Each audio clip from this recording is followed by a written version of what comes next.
Olá! Sejam bem-vindos, amigos, irmãos, estudantes da Palavra de Deus, em mais esse estudo de lição de escola sabatina. O tema geral desse trimestre tem sido Em Contato com a Natureza. Hoje vamos tratar da lição Natureza Degradada. É a lição 7. O verso áureo diz: Eis aqui o que tão somente achei, que Deus fez ao homem reto, porém eles buscaram muitas astúcias. Eclesiastes 7:29. Então vamos para a primeira pergunta. Como era o lar de nossos primeiros pais? O texto bíblico de Gênesis capítulo 2, verso 8 a 10, diz assim: E plantou o Senhor Deus um jardim no Éden, do lado oriental, e pôs ali o homem que tinha formado. E o Senhor Deus fez brotar da terra toda árvore agradável à vista e boa para a comida, e a árvore da vida no meio do jardim, e a árvore do conhecimento do bem e do mal. E saiu um rio do Éden para regar o jardim, e dali se dividia e se tornava em 4 braços. No 7º testemunho para a igreja, vem nos dizendo o seguinte: o jardim do Éden, lar de nossos primeiros pais, era extremamente belo. Graciosos arbustos e flores delicadas deleitavam os olhos a cada passo. Havia ali árvores de toda espécie, muitas delas carregadas de frutos fragrantes e deliciosos. Em seus galhos trinavam os pássaros seus hinos de louvor. Adão e Eva, em sua pureza imaculada, deleitavam-se no que viam e ouviam no Éden. Aqui vemos como era esse jardim que nossos primeiros pais então nasceram, né? Foi o lar deles. E aqui vem dizendo que era extremamente belo. Então tinham frutos, né, de muita fragrância e deliciosos, saborosos, árvores de toda espécie e os pássaros que davam também os seus hinos de louvor a Deus. Tudo isso então nesse jardim que foi o lar dos nossos primeiros pais. Tudo muito perfeito, e ainda, no entanto, o Espírito de Profecia fala que tinha um caminho de desenvolvimento, que eles estavam só no começo, né?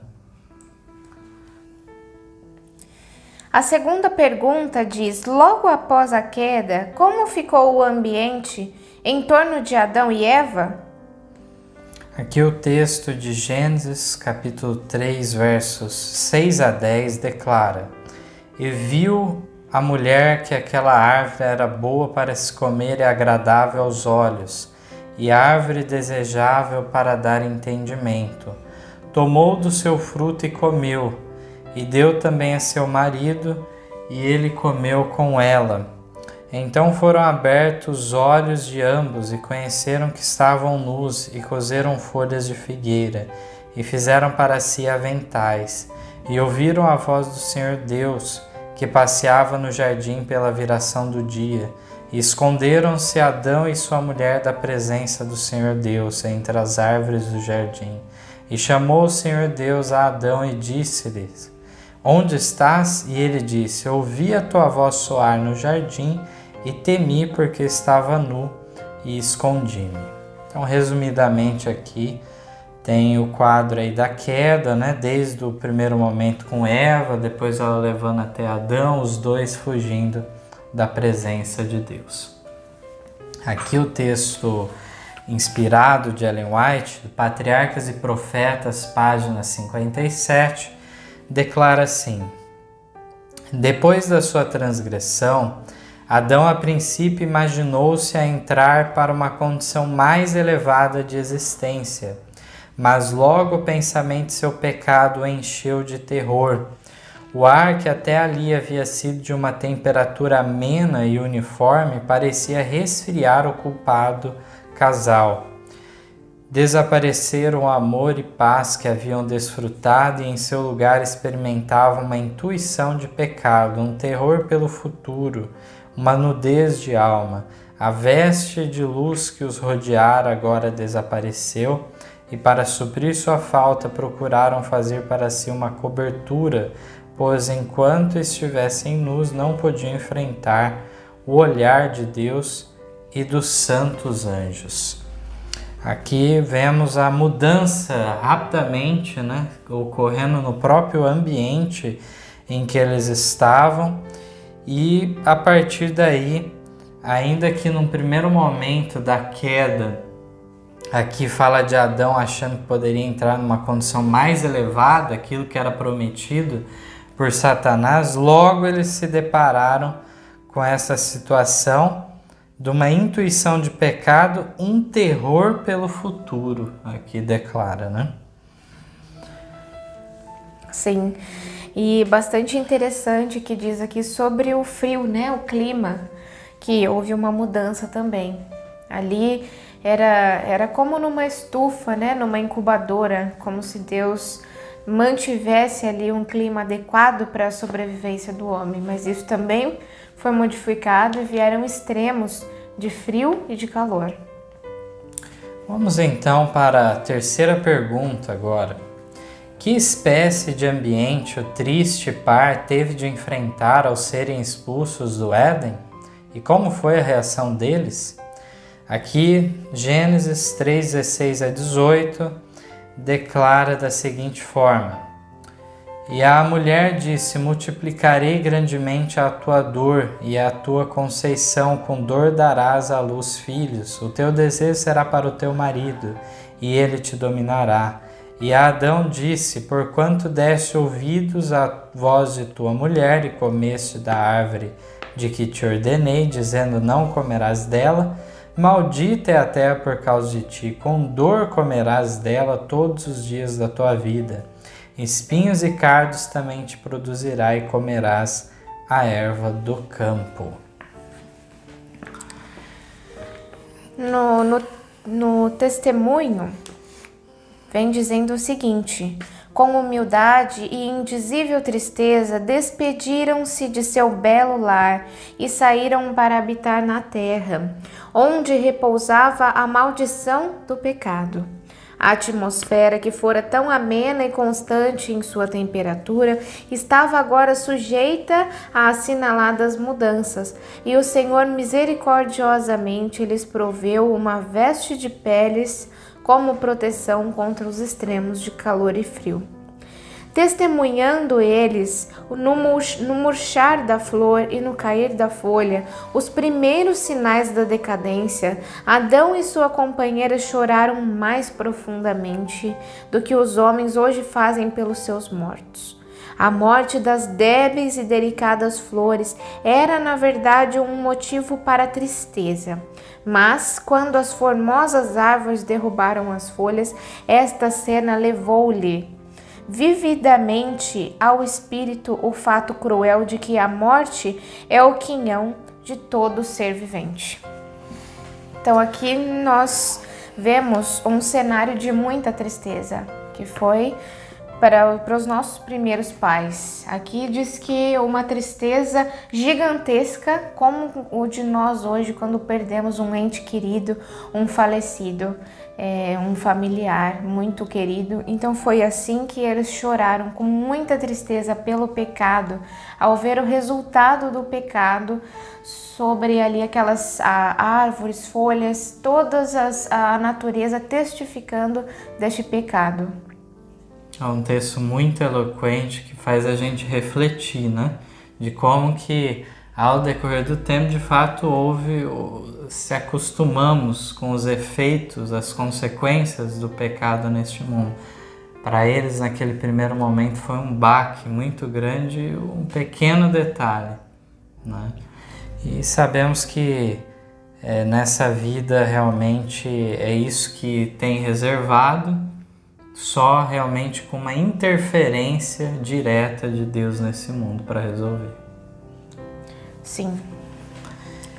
A quarta haveria alguma esperança para o primeiro casal e toda a sua descendência? Gênesis 3,15 fala: "E porém inimizade entre ti e a mulher, e entre a tua semente e a sua semente. Essa te ferirá a cabeça, e tu lhe ferirás o calcanhar." A primeira promessa, né, do vindouro Messias, já aqui no Éden, foi dado a eles. Aqui então na nota diz assim: "A queda do homem encheu o céu todo de tristeza. O mundo que Deus fizera estava manchado pela maldição do pecado e habitado por seres condenados à miséria e morte. Não parecia haver meio pelo qual pudessem escapar os que tinham transgredido a lei. Os anjos cessaram seus cânticos de louvor. Por toda a corte celestial havia pranto pela ruína que o pecado ocasionara. O Filho de Deus, o glorioso comandante do céu, ficou tocado de piedade pela raça decaída. Seu coração moveu-se de infinita compaixão ao erguerem-se diante dele os ais do mundo perdido. Entretanto, o amor divino havia concebido um plano pelo qual o homem poderia ser remido. A lei de Deus quebrantada exigia a vida do pecador. Em todo o universo não havia senão um ser que em favor do homem poderia satisfazer as suas reivindicações." Então, nessa nota lida, inspirada, né, da Mensageira do Senhor, vemos um quadro aqui de esperança para aquele primeiro casal, com aquela promessa em relação a um Salvador, um Redentor. Aqui fala em relação a esse título que é dado a Cristo, Filho de Deus, na nota, e eu não vou querer adiantar aqui, vou deixar para a 7ª pergunta comentar mais sobre isso.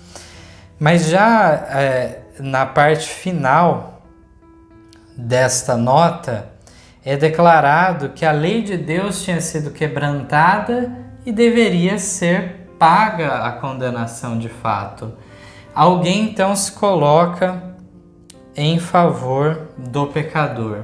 Nós vamos ver por que ele tinha condições de satisfazer as reivindicações da lei de Deus. É isso que nós vamos ver na sequência. Porque na prática aqui nós encontramos um quadro de haver essa preocupação do céu em redimir o homem, mas isso não poderia ser, esse resgate não poderia ser contrário à própria lei. Então, como conciliar as duas coisas? É o que nós vamos ver na sequência aqui do tema do estudo. Sim, não poderia ser qualquer pessoa, né? A 5ª pergunta: quem unicamente poderia redimir a raça caída e restaurar este planeta perdido? Por que somente Cristo e não os anjos poderia nos salvar? Cristo é um Deus eterno? Então nós temos aqui um texto bíblico de 2 Coríntios, capítulo 5, versos 18 e 19, que declaram o seguinte: "E tudo isto provém de Deus, que nos reconciliou consigo mesmo por Jesus Cristo e nos deu o ministério da reconciliação. Isso é, Deus estava em Cristo reconciliando consigo o mundo, não lhes imputando seus pecados, e pôs em nós a palavra da reconciliação." Então, vamos aqui, tem alguns textos para serem lidos. O primeiro, do Patriarcas e Profetas, página 63, diz o seguinte: "Visto que a lei divina é tão sagrada como o próprio Deus, unicamente um ser igual a Deus poderia fazer expiação por sua transgressão. Ninguém, a não ser Cristo, poderia redimir da maldição da lei o homem decaído e levá-lo novamente à harmonia com o céu. Cristo tomaria sobre si a culpa e a ignomínia do pecado, pecado tão ofensivo para um Deus santo que deveria separar entre si o Pai e o Filho. Cristo atingiria as profundidades da miséria para libertar a raça que fora arruinada. E na página 66 diz mais: visto ser a lei de Jeová o fundamento de seu governo no céu, assim como na terra, mesmo a vida de um anjo não poderia ser aceita como sacrifício por sua transgressão. Nenhum de seus preceitos poderia ser anulado ou mudado para valer ao homem em sua condição decaída, mas o Filho de Deus que criara o homem poderia fazer expiação por ele. Dando uma pausa já nesses dois primeiros textos, nós encontramos algumas evidências. Primeiro, que se fosse possível anular, modificar a lei, então Deus mudaria de maneira a incluir o ser humano. Mas o fato de ter vindo um Salvador para morrer em lugar da raça caída prova que a lei não poderia ser alterada, desfeita, visto que isso caracteriza o próprio caráter de Deus está exposto na lei, né? E mais, aqui nós vemos que unicamente um ser igual a Deus poderia fazer expiação por sua transgressão. Então, aqueles que colocam Cristo de alguma maneira, de forma diminuta ao próprio Deus Pai, eles estão cometendo um equívoco grande, porque isso coloca em xeque todo o plano da redenção. Se de fato Cristo fosse inferior a Deus, então o que estaria ocorrendo? Deus terceirizando o problema e mandando uma outra pessoa, mas não, o próprio Deus colocou nessa posição de resgate. É isso que nós encontramos de maneira maravilhosa já nesses textos. Aqui diz ainda que mesmo a vida de um anjo não poderia ser aceita como sacrifício. Nos textos seguintes vai entrar em mais detalhes de por que nada inferior ao próprio Deus poderia ser aceito. Ainda temos aqui no Desejar de Todas as Nações, na página 22 e 23, que foi um sacrifício voluntário. Jesus poderia haver permanecido ao lado de seu Pai, poderia haver retido a glória do céu e as homenagens dos anjos, mas preferiu entregar o cetro nas mãos de seu Pai e descer do trono do universo a fim de trazer luz aos entenebrecidos e vida aos que estavam prestes a perecer. Olha que texto impressionante! Enquanto que muitos querem fazer algum tipo de hierarquia entre a divindade, aqui coloca Cristo como tendo o cetro de todo o reino. E uma vez que ele desce a essa terra e encarna, o que ocorre? Diz que ele entregou o cetro na mão de seu Pai. Mas aí cabe uma reflexão nesse momento, né? Isso significa então que antes Cristo com o cetro na mão, significa que só ele reinava, dominava, Deus Pai, o Espírito Santo não tinha participação? De forma alguma, né? De maneira alguma, né? Aqui simplesmente está realçando que Cristo compartilhava de toda essa glória, de maneira que ninguém venha inferiorizar a pessoa de Cristo, que naquela eternidade os três mantinham igualdade. Aqui mostra de maneira muito clara esse texto. Temos um último ainda a ler, né? Sim. No comentário bíblico, continua dizendo: nenhum dos anjos poderia ter se tornado fiador da raça humana. Sua vida pertence a Deus. Eles não podem depô-la. Todos os anjos encontraram-se sob o jugo da obediência. São mensageiros indicados por aquele que comanda todo o céu. Mas Cristo é igual a Deus, infinito e onipotente. Ele poderia pagar o preço do resgate do homem. Ele é o eterno e autoexistente Filho, que não estava sob nenhum jugo. E quando Deus perguntou: a quem enviarei? Ele pôde responder: eis-me aqui, envia-me a mim.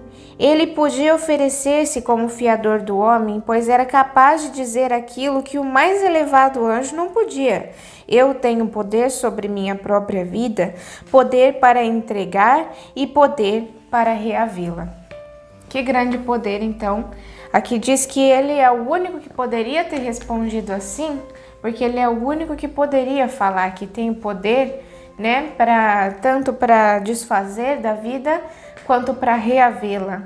E é assim que diz que quando ele ressuscitou, né, ele ressuscitou com a vida que havia nele. Então esse é o poder de Deus, né, Cristo, na pessoa de Deus, que era Deus também, e somente ele poderia pagar isso, né? Um Salvador não poderia ser uma criatura, nem que fosse o mais elevado anjo, mesmo assim ele ainda foi criado por Deus, ele é uma criatura, não poderia fazer nada por nós que somos criaturas também. Então nós precisávamos de um Salvador e somente Cristo preenchia todos esses requisitos. Por isso ele foi o escolhido, não, né? Ele foi um voluntário, aqui diz, né? Ele disse: eis-me aqui, envia-me a mim. Eu queria destacar que lá no texto do Patriarcas e Profetas, na página 66, também diz que Cristo é aquele que criara o homem e ele poderia então fazer expiação pela raça, aqui diz. Esse testemunho em favor do Deus Criador, como Cristo de maneira especial agente da criação, nós já estudamos, inclusive no primeiro estudo desse trimestre, em detalhes desse aspecto, que em várias passagens a Bíblia destaca Cristo como esse Criador, o agente da criação, obviamente com a participação também dos outros seres eternos, participantes da divindade triuna. Em relação ao que foi já dito, realmente o que o texto do Patriarca fala de maneira mais resumida, esse texto comentário bíblico explana mais, mostrando que os anjos, eles têm uma vida que é derivada de Deus. Então, do que adiantaria eles fazerem um sacrifício se a vida não era dele mesmo? Né? De nada adiantaria. E só o próprio, então, Criador, autor da lei, aquele que, segundo o texto aqui, diz que é igual a Deus infinito e onipotente. Que característica mais a gente pode colocar, né? É muito claro o texto. E aqui, curiosamente, é usado o termo filho também. Sim. Mas de maneira alguma está diminuindo a pessoa de Cristo. Porque no mesmo contexto que ela falou filho, ela declarou que ele é o eterno e autoexistente Filho. Então é existente por si próprio e presente na eternidade. Então fica de maneira evidente aqui que não há distinção entre as pessoas da divindade. Eu acho que isso fica muito claro já desde já e vamos ver mais provas em relação a isso, né? Sim. Vamos lá então. Sexta pergunta. Como foi o conselho divino em prol dos pecadores? Desde quando o plano da redenção for estabelecido? Temos aí a leitura do texto do Patriarcas e Profetas, página 63. Perante o Pai pleiteou ele em prol do pecador, enquanto a hoste celestial aguardava o resultado com um interesse de tal intensidade que palavras não o poderão exprimir. Muito prolongada foi aquela comunhão misteriosa, o conselho de paz, em prol dos decaídos filhos dos homens. O plano da salvação foi estabelecido antes da criação da terra, pois Cristo é o Cordeiro morto desde a fundação do mundo. Foi, contudo, uma luta mesmo para o Rei do Universo entregar seu Filho para morrer pela raça culposa. Então, como foi esse conselho em prol dos pecadores? Aqui diz que foi muito prolongado, né? E era uma comunhão misteriosa. Esse conselho de paz. Conselho de paz, é isso que eu ia destacar. Sim.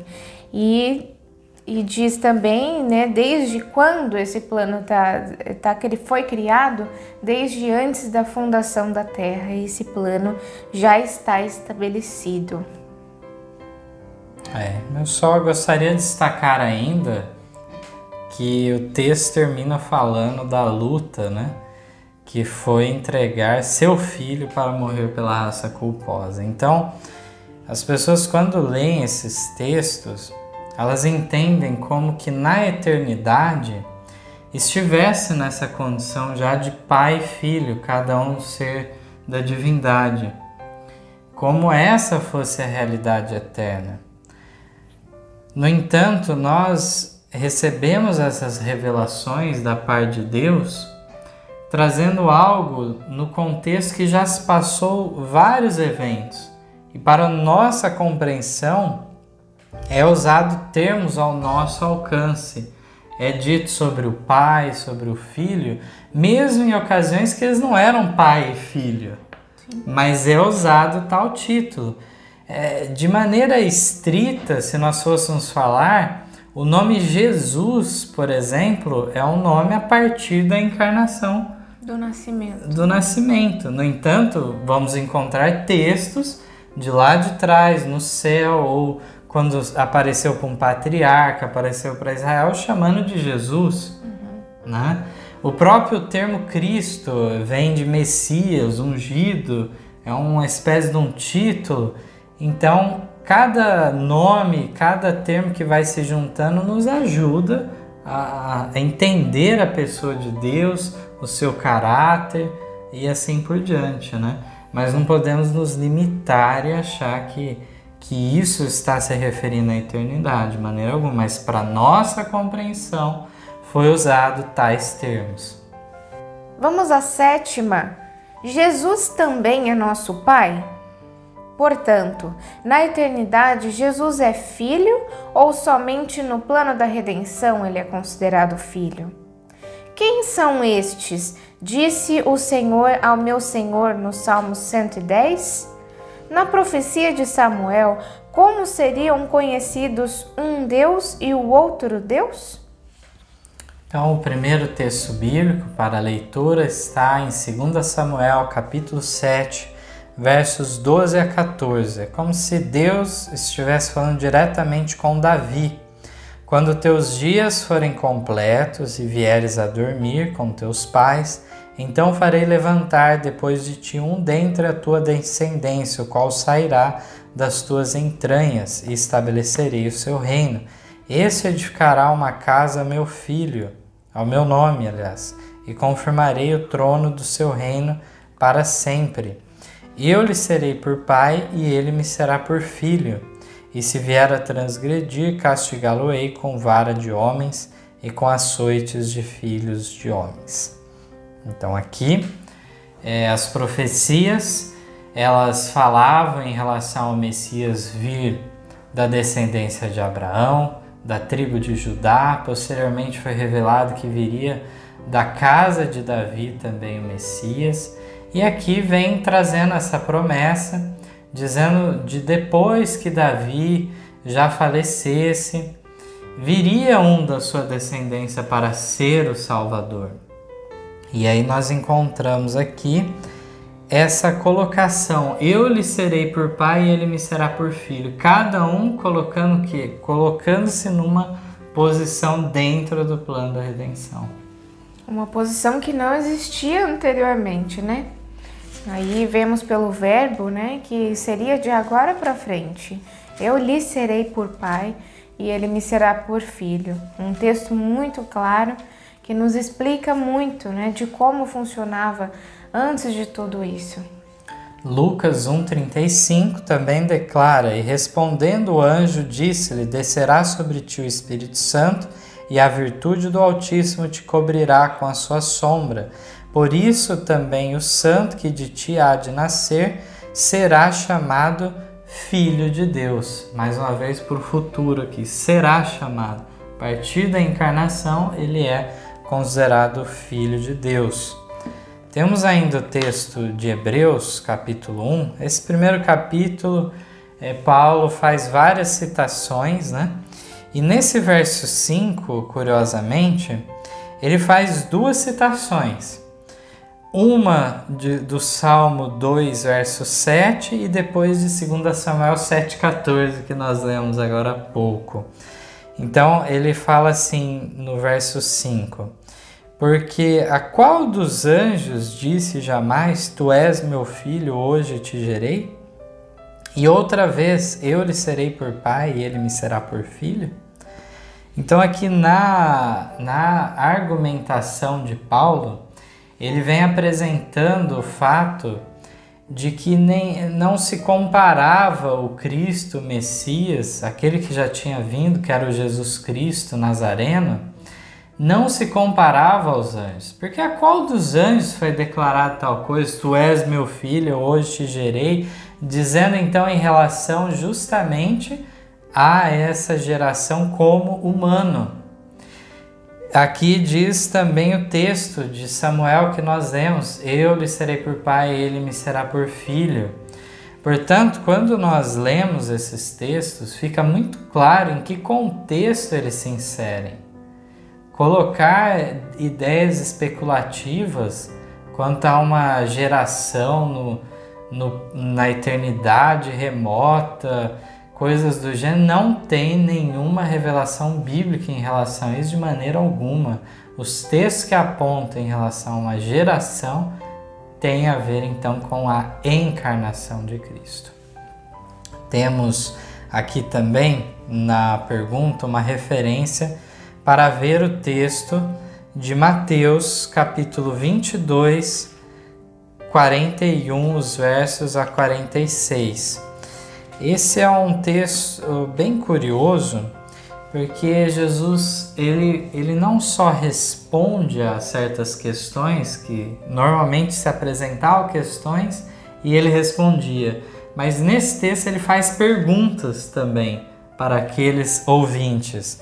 Aqui na pergunta também é comentado que Jesus cita o Salmo 110, verso 1. Vamos ver na leitura aqui em Mateus. E estando reunidos os fariseus, interrogou-os Jesus, dizendo: que pensais vós do Cristo? De quem é filho? Eles disseram-lhe: de Davi. Disse-lhes ele: como é então que Davi em espírito lhe chama Senhor, dizendo: disse o Senhor ao meu Senhor, assenta-te à minha direita, até que eu ponha os teus inimigos por escabelo de teus pés. Se Davi, pois, lhe chama Senhor, como é seu filho? E ninguém podia responder-lhe uma palavra, nem desde aquele dia ousou mais alguém interrogá-lo. Veja que curioso aqui, como eu tinha comentado, estava reunido vários fariseus, e não foi os fariseus que interrogou Jesus, Jesus interrogou eles.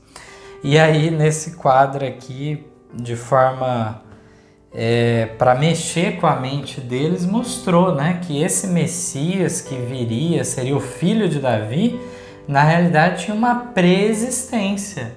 Já existia antes de Davi, antes de vir a esse mundo. Ele não era simplesmente filho de Davi, mas, como fala aqui, havia uma comunhão entre a divindade, de modo que até o próprio texto, na falta de outros termos, usa dois termos iguais em Salmos, né?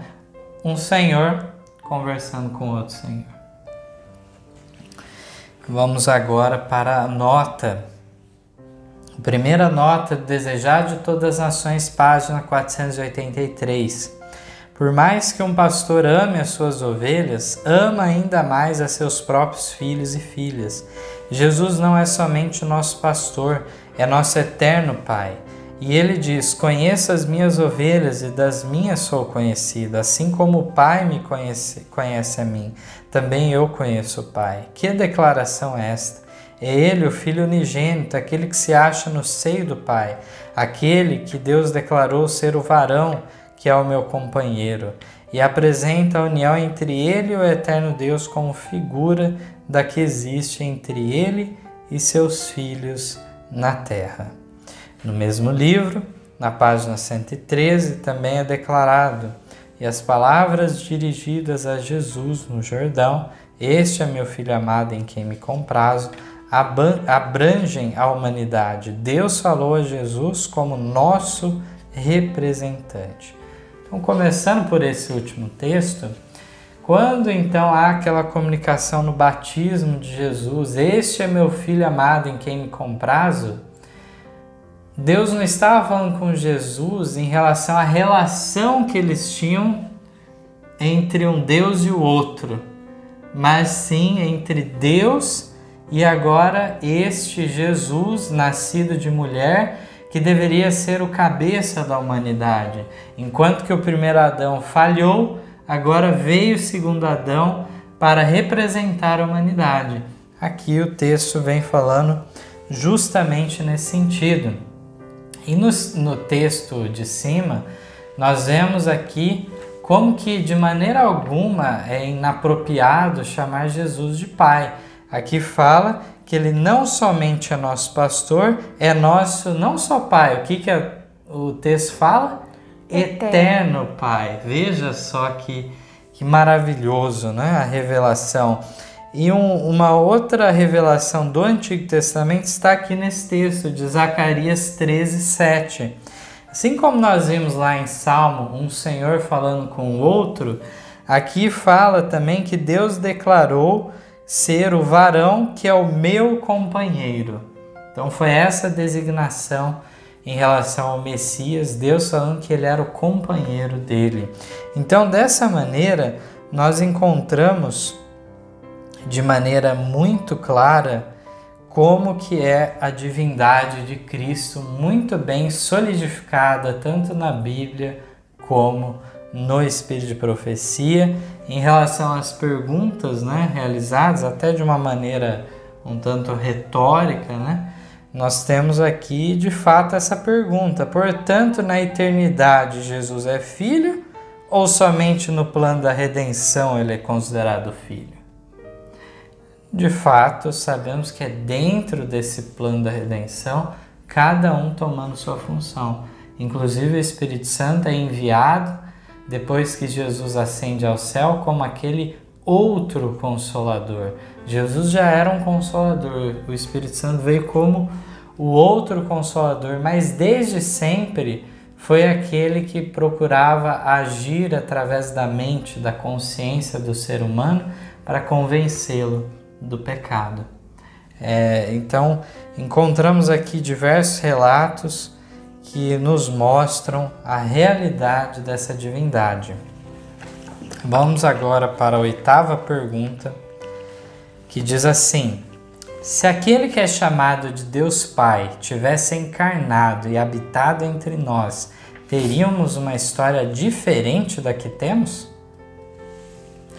Então, no Meditações Matinais de 65, vem dizendo o seguinte: tivesse Deus, o Pai, vindo ao mundo e habitado entre nós, humilhando-se, velando sua glória, a fim de que a humanidade o pudesse contemplar, não haveria mudado a história que temos na vida de Cristo.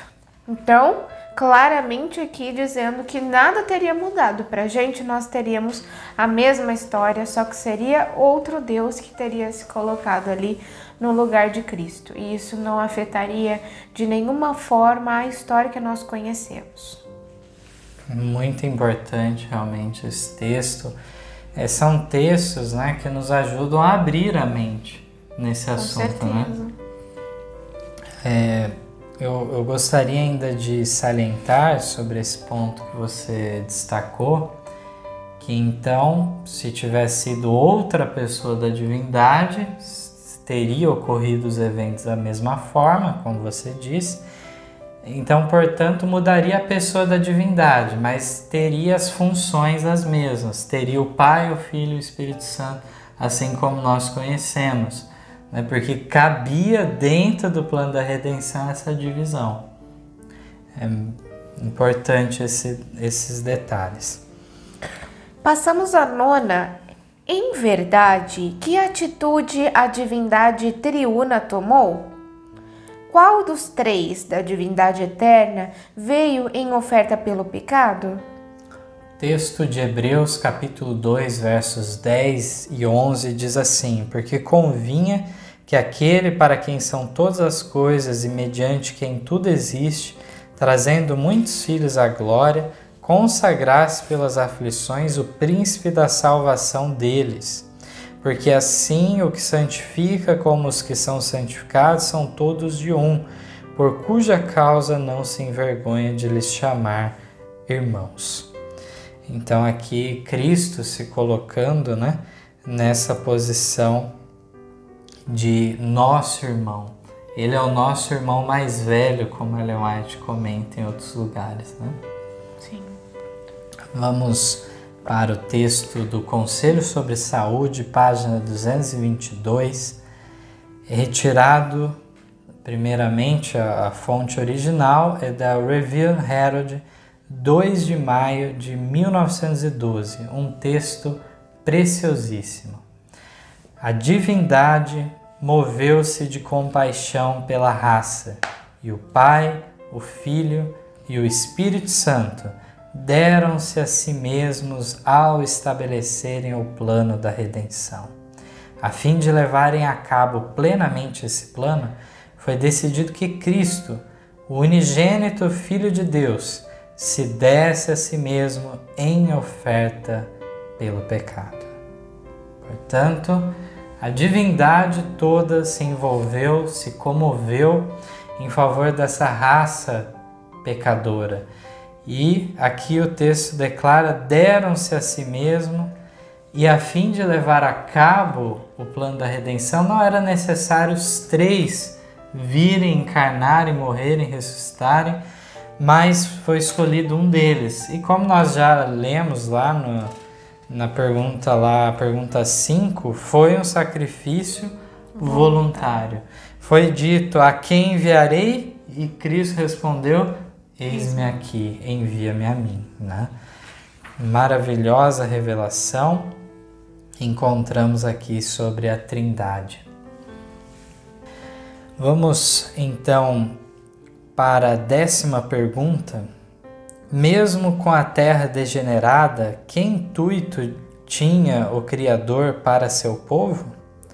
O texto bíblico para essa pergunta nós encontramos em Deuteronômio, capítulo 4, os versos 5 a 8. Diz assim: vedes aqui, vos tenho ensinado estatutos e juízos, como me mandou o Senhor meu Deus, para que assim façais no meio da terra, a qual ides a herdar. Guardai-os, pois, e cumpri-os, porque isso será a vossa sabedoria e o vosso entendimento perante os olhos do povo, que ouvirão todos esses estatutos e dirão: este grande povo é nação sábia e entendida. Pois que nação há tão grande que tenha deuses tão chegados como o Senhor nosso Deus, todas as vezes que o invocamos? E que nação há tão grande que tem estatutos e juízos tão justos como toda essa lei que hoje ponho perante vós? Aqui a distinção, né, do Deus de Israel e os outros deuses e as leis justas que foram dadas por ele. Então, no Parábola de Jesus 289, vem nos esclarecendo ainda mais. Por desobediência a Deus, Adão e Eva perderam o Éden, e por causa do pecado toda a terra foi amaldiçoada. Mas se o povo de Deus seguisse as instruções, sua terra seria restaurada à fertilidade e beleza. Deus mesmo lhes dera ensinos quanto à cultura do solo e deveriam cooperar em sua restauração. Assim, toda a terra, sob a direção de Deus, se tornaria uma lição objetiva da verdade espiritual. Assim como em obediência às leis naturais, a terra deve produzir seus tesouros da mesma forma como em obediência à sua lei moral, o coração do povo deveria refletir os atributos de seu caráter em obediência à sua lei moral. Até os pagãos reconheceriam a superioridade dos que servem e adoram o Deus vivo. Então, mesmo com a terra degenerada, Deus tinha ainda um intuito para com o homem. Aqui fala que ele foi ensinado a cultivar o solo e ele devia cooperar na restauração da terra. E diz também que até os pagãos reconheceriam a superioridade dos que servem e adoram a Deus. Esse sempre foi o propósito de Deus com Israel, né? De dar esse exemplo para os gentios. Falharam praticamente em todas as ocasiões, foram raros os momentos que eles realmente deram um exemplo bom que alcançasse os pagãos, mas isso cabe hoje à igreja, né? Realizar esse trabalho aqui que está sendo dito. Vamos para a 11ª. Apesar de tanta degradação, sob que aspecto ainda podemos olhar o que restou? Testemunhos para a Igreja, volume 7, página 81, diz o seguinte: E hoje, embora o pecado haja lançado sua sombra sobre a terra, Deus quer que seus filhos se deleitem nas obras de suas mãos. Localizar os nossos sanatórios em meio das cenas da natureza equivale a seguir o plano de Deus. E quanto mais minuciosamente ele for seguido, tanto mais maravilhosamente procederá Deus na restauração da humanidade sofredora. Para as nossas instituições educativas e médicas devem ser escolhidos lugares onde, fora das nuvens escuras de pecado que cobrem as grandes cidades, possa nascer o sol da justiça, trazendo cura nas suas asas. Então, apesar da degradação, ainda há o que possamos olhar das belezas da natureza que Deus criou, ainda que manchada pelo pecado.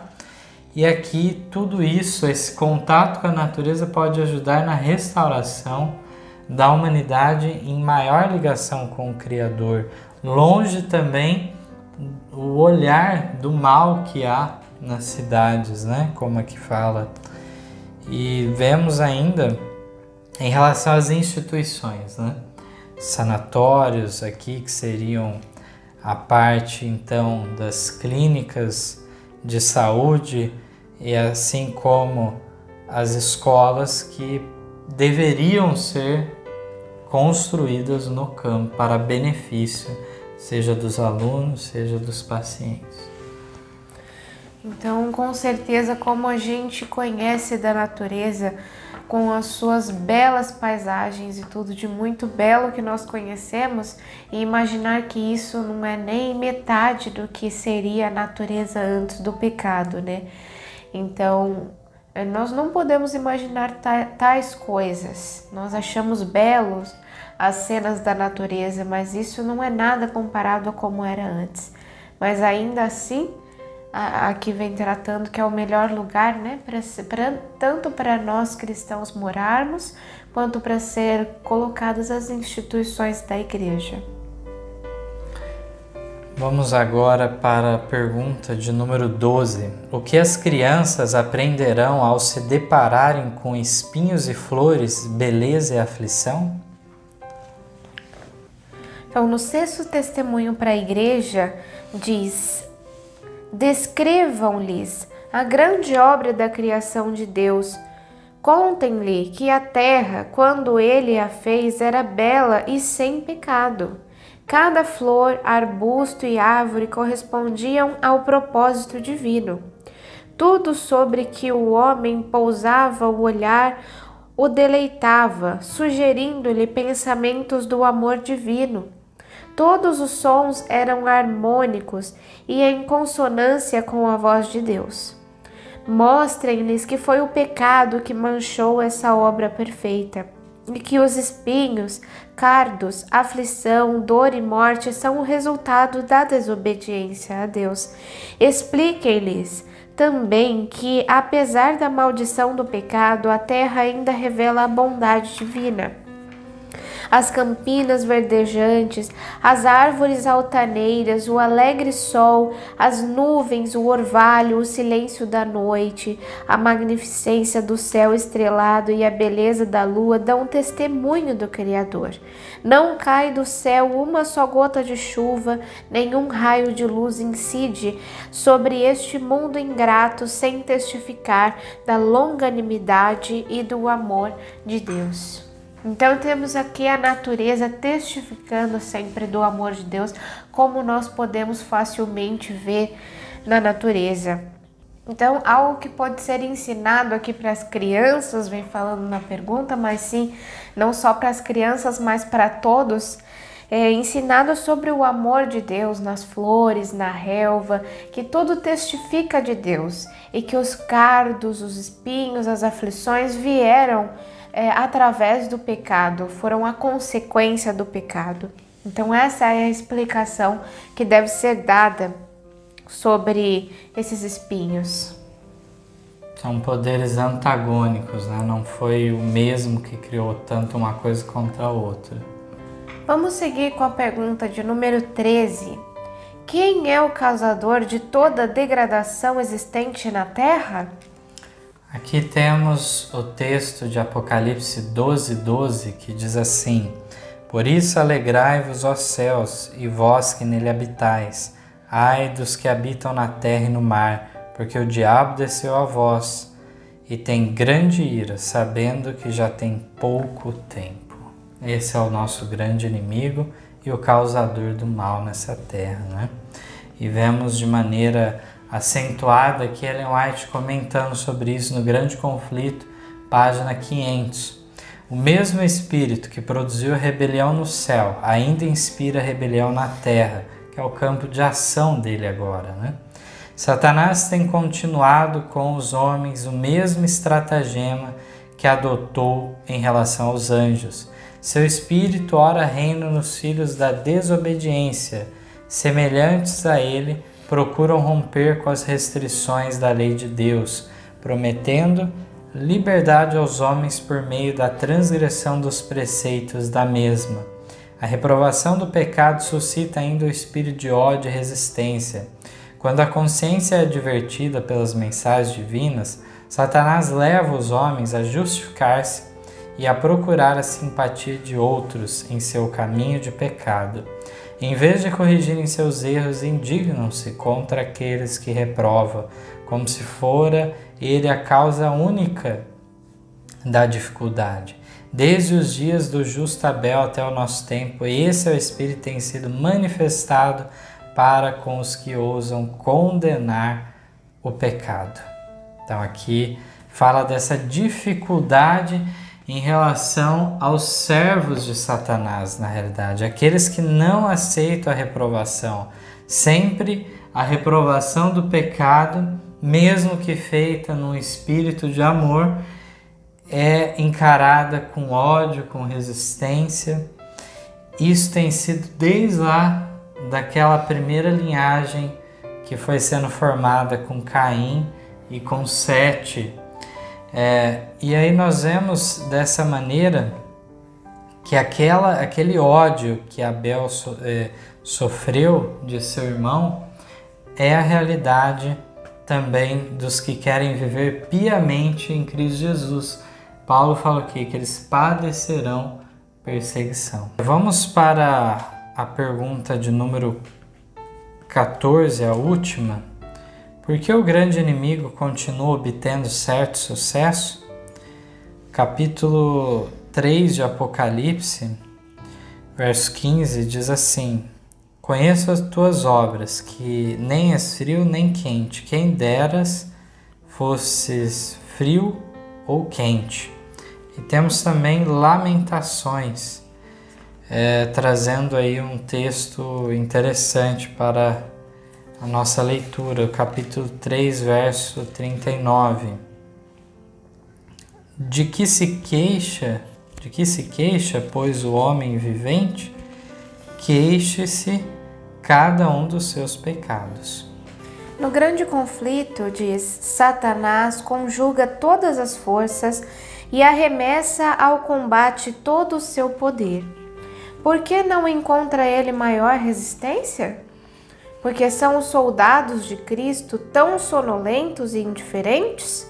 E por que entretém tão pouca verdadeira comunhão com Cristo? É porque entretém tão pouca comunhão com Cristo, porque se acham tão destituídos de seu espírito. O pecado não lhes é repelente e aborrecível como era seu mestre. Não o enfrentam como o faziam Cristo, com resistência decidida e resoluta. Não se compenetram do grandiosíssimo mal e malignidade do pecado e estão cegos tanto a respeito do caráter como do poder do príncipe das trevas. Pouca inimizade há contra Satanás e suas obras, porque há tão grande ignorância a respeito de seu poder e maldade e da grande extensão de sua luta contra Cristo e sua igreja. Então, por que o grande inimigo continua obtendo certo sucesso? Aqui diz que os filhos de Deus não têm a mesma repelência com o pecado quanto seu mestre, né? Não se compenetram no grandíssimo mal e malignidade do pecado. E muitas vezes não têm comunhão com Deus o suficiente para isso. Gostaria de, nessas últimas palavras, falar que, mais uma vez, Ellen White destaca esse grande conflito que há entre Cristo e Satanás. E aqui fala algo que está na Bíblia, né? Que a ira de Satanás nesses últimos dias é dirigida justamente ao remanescente da mulher. A igreja de Deus que vive nesses últimos dias sofre, então, em relação aos ataques de Satanás. Satanás procura levar as pessoas o mais longe possível das normas de Deus e cria esse conflito entre uma classe e a outra. Que possamos estar firmes nesses últimos dias para discernir os enganos de Satanás e manter uma firme confiança em Cristo, o nosso Salvador e Rei. Que a paz de Deus esteja com cada um de vocês. Amém. Amém. Em nosso site vocês encontrarão estudos, notícias, dicas de saúde, além de todas as nossas lições. Participem conosco através da nossa página no Facebook e assistam todas as nossas lições através do YouTube.